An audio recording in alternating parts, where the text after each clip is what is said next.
the past couple of weeks, businesses in Lagos, Nigeria's economic capital, have been practically brought to their knees following the chaos inflicted on it by hoodlums who infiltrated the #EndSARS movement. On Tuesday last week, several buildings, public and private, were razed down. Hundreds of buses, rapid transport vehicles, ferrying commuters to and from the outskirts of the city were also burned down, while a reign of terror in various forms had been unleashed in almost all the streets in Lagos, with the hoodlums having a field day, harassing and extorting money from those carrying out essential services, following the imposition of a 24-hour curfew by the state government. Business premises have been broken into and ransacked. And quite disturbingly, there has been an almost total absence of security personnel, including the police, in the streets. With the security situation still rife, the economic cost to the crisis continues to rise. Families are being denied the opportunity to make a living, while fear of the unknown is rapidly taking over. Joining us now to talk about what her agency is doing to reach out to persons whose businesses have been affected by this tragedy is Teju Abisoye, Executive Secretary, Lagos State Employment Trust Fund. Welcome to the program. Good morning, Teju. Good morning, and thank you for having me. Good morning, and thank you for joining us. The Lagos State Commissioner of Information tells us that it will take about 1 trillion naira to address the damage that we have seen in the last few days in Lagos State. But the big concern is about the attack also, apart from public assets, on private assets.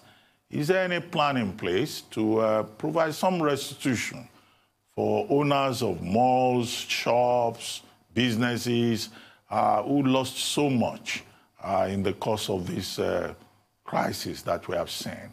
You are Executive Secretary of the Employment Trust Fund. What is the plan of the Lagos State government to provide jobs? Because a lot of people are saying unemployment fueled the crisis. If those young persons had jobs to go to and they had schools to go to, they probably would not have been on the streets. Thank you very much.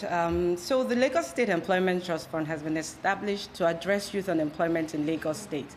Since 2016, we've been doing this strategically by supporting first small businesses. That's our flagship program with loans, business advisory support to make sure that they can increase productivity and thereby employ more people. We also train people with skills to make sure that they can take jobs that are available in the market. And then, of course, we support technology-enhanced businesses. To date, we've supported over 11,000 businesses. We've created over 100,000 jobs. And the incidences in the last few days has been really sad because the whole state is affected. Infrastructure, small businesses, a lot of damage has been done. So as soon as things started clearing up, we reached out to the community, the small business owners, and said, look, what has happened? What can we do to help? The response was overwhelming. As of midnight yesterday, we had over 2,200 applications about damages that had been done to small businesses. Livelihoods have been affected. He also tells us that at least another 2,000 jobs have been affected, meaning that we're not even counting the bus drivers that were burnt down. So we have to quickly move. So the Board of Trustees working with the government have agreed that we're putting up an MSME recovery scheme, a grant scheme to these businesses that have been affected in partnership with the private sector. So we have Flutterwave partnering with us. A lot of the financial institutions, we have Access Bank, Polaris Bank. Banks have reached out to say, look, how can we make sure these MSMEs come back? Now, yes, we're going to offer them grants to make sure that they can get back to business, but they may still have to take additional loans because we need it to go round. Like I mentioned, we have over 2,000 applicants already affected that have actually submitted their applications that have been affected. So we need to make sure that as many businesses get back online and can begin to do their business again. What is interesting is just before this, LSCTF Board of Trustees had approved a LEAP program where we were already starting to provide interventions in specific sectors. So we had just launched the education one, where we're providing funding to schools to make sure that, post-COVID, They don't have any working capital issues, asset issues, anything that could really help them get back online and start to work as a school. So yes, we have approvals. We're commencing sector-specific interventions. We were renewing loans for our affected beneficiaries. But this is live, and we've set up this fund for this recovery at this time. Thank you, Teju. I was going to ask you whether you're granting grants or loans, and you've talked about grants and also those who might need to supplement those grants with loans. Are you still maintaining your interest rate of 5%? The loan programs that are currently being run by LSATF, we have a 5% on our loan programs. Now, in terms of partnerships, so what we've done again is so that we can increase our reach, we have gone to private institutions, commercial banks, to say, how can we partner with you, blend our interest rates so that people can still get low interest rate loans to do business effectively, so that businesses can thrive. So rather than you getting a loan at 26%, we have other loans at 9%, 10%, to make sure that businesses are getting these loans at very low interest rates and can do business and create, more importantly for us, create employment. Right. It looks as though to me, and good to see you again, Teju, it looks as though to me that most of what LSATF is targeting, I mean, residents, people that have a means of tracking them, businesses that are already on and things like that, sort of that proper social divide. But when you look at the average boy on the street that has nothing working for him, that doesn't even have an address in Lagos, but is just there on the street, what is LSATF going to do for those group of people? Because that's the ticking time bomb. Thoughts like that would definitely, while all of this was going on, be pushed to want to do, things that are not right in society and the likes. I mean, not socially stratifying them now.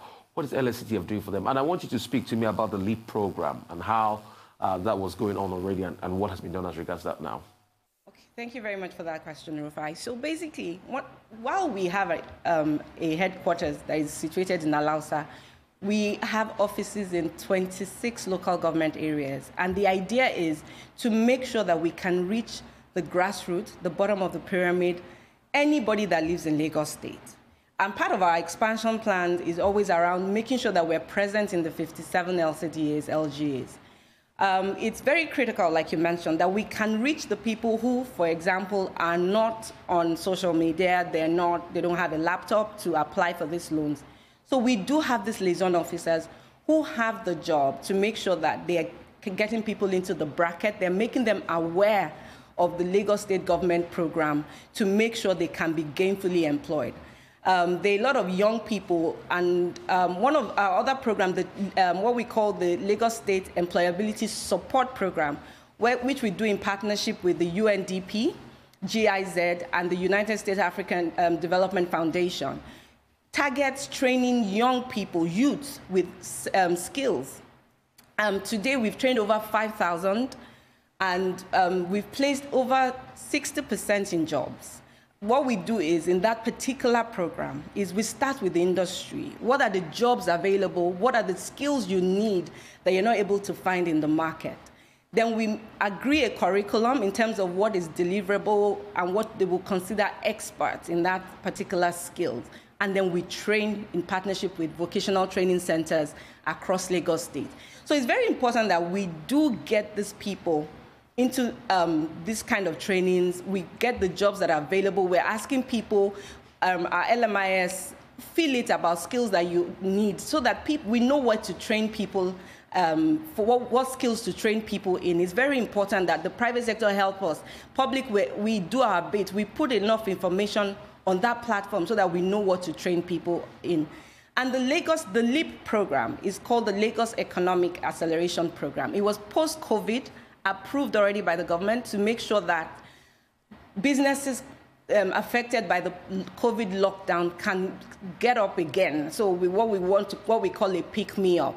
It was very sector-specific and in alignment, of course, with the economic sustainability plan of the federal government. And the idea around it is, let's take the sectors that can honestly create for us jobs quickly and begin to support them strategically. So you will see education, that's the one we've launched, because it still remains a high-growth area where jobs are being created annually. We're looking at agriculture already, definitely infrastructure and construction, ICT, where we know that, look, it's a good place to invest in to make sure jobs are created. One other place we're looking at is also the renewable energy. This is now, we're trying to make sure that we make people convert to using LPG. And these are all things where we're saying that, look, how do we make sure that we're focusing on the sectors that actually have, that can create the jobs in the market now? Very critical that we're investing and we're supporting these businesses. That's what the LEAP is about. We launched with First Bank, our partner, a $5 billion fund for the education sector, where we're supporting private schools that need this money to get their teachers back in the classroom, the infrastructure for their students. All the other programs are in the work, and we're going to be launching them one by one in partnership with the private sector as well. Like I mentioned, this helps to expand our reach in terms of the volumes that we can actually do. Thank you. Well, Teju, let's talk about what your agency calls the SME Recovery Fund in the aftermath of the NSAS protests. That's the big news out there, the fact that you want to provide support. Now, what's the amount that is available to you, or is open-ended? And how can persons whose shops have been looted, who have suffered damages, how can they access that fund? What criteria have you put in place in terms of what makes somebody qualified or not qualified for access? In other words, is there a mechanism in place even for ascertaining whether the particular person that wants to access the fund was actually a victim or not? Thank you very much. So the structure for this particular fund is that it's been seeded by the Lagos State government. As of today, we have raised 1,530 million naira. And this is in partnership with the private sector, like I mentioned.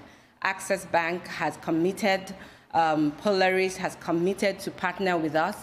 And what we're doing is setting up a steering committee, which is already also being done. As I speak to you, we have confirmation from Faith Foundation, Endeavor, Nigeria, to sit on the steering committee. WinBees has confirmed.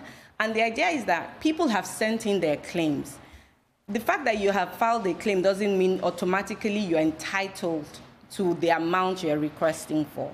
What we will then do is evaluate each claim by using what we call the business development support partners. And they will go to the field, independent private sector partners as well, who would then come back with the report on each of these claims. These claims, you know, when people are asking us for, off the top of my head, I saw one of those emails that said he's asking for 75 million. Obviously, that's not the kind of money we are going to be providing. We're looking at how do we make sure that first, infrastructure is back up. So we look at the claim. On the panel, on this steering committee as well, is expertise in infrastructure and construction that can give us real figures and feedback with respect to what people are asking for. So where the shop has been damaged and the BDSP has gone out, done the verification and come back, we'll look at the number the BDSP wants to, believes will be the right amount for each beneficiary. And then we will disburse that claim and publicize it. This particular fund is going to be there's going to be a dashboard that's going to be available for everybody to see the inflows and the outflows. We can't do this alone, and we know that because these are now grants, and we're an organization that is built and we want to be sustainable. We cannot afford to give out all our money, capital as grants. So we're looking for partners from the private sector to help build this fund in such a way that it will go round. A lot of businesses have been affected. We've seen the damage. You know, I really don't think, some people were sounding very hopeless. I got an email that said, I am finished. We had to send her another email. You're not finished. There's life. And we will support you to make sure you're back up. So that's what the LSCTF is doing. We've put together this fund. We're asking people to join us. There's a steering committee consisting of private sector partners, especially those that are working in the MSME space, Faith Foundation, Endeavor Nigeria, WinBees are part of this steering committee to make sure there's transparency, there's accountability in disbursement of claims to beneficiaries. That really is, everybody's entitled to. People who can go online to fill the forms. We've sent out our liaison officers. We've sent people in FAGBA, we have somebody collating names already, because we also wanted the local people there to verify these claims as well. So we're working we're already on the ground. Our officers are going around for people who can fill forms to make sure that they get their claims, take pictures, and document it for the BDSP when it's time for the BDSP to visit and verify these claims as soon as possible. We have received over 2,200 applications. If you go to our website, you can see how to apply. If you want to donate, it's on the website. On our social media handles, you can apply. And we're reaching out. We understand that this is very devastating. And that's one of the reasons why we can't stand back and say this has to be another loan program. Okay. But we believe we will do our best and make sure that we do something a grand size, and other things can then be, you can approach any of our partner banks. Sorry to interrupt you. What's your website? What's your social media handle for the benefit of persons who would still like to get across to you? Thank you very much. The website is lsctf.ng. All our social media handles is at LSCTF on Instagram, on Facebook, on Twitter, at LSCTF, and our website is lsetf.ng, where you can get more information on how to apply for this fund and how to also donate if you're interested in participating to help small businesses recover. Thank you so much for that, Teju. Really appreciate you for your time.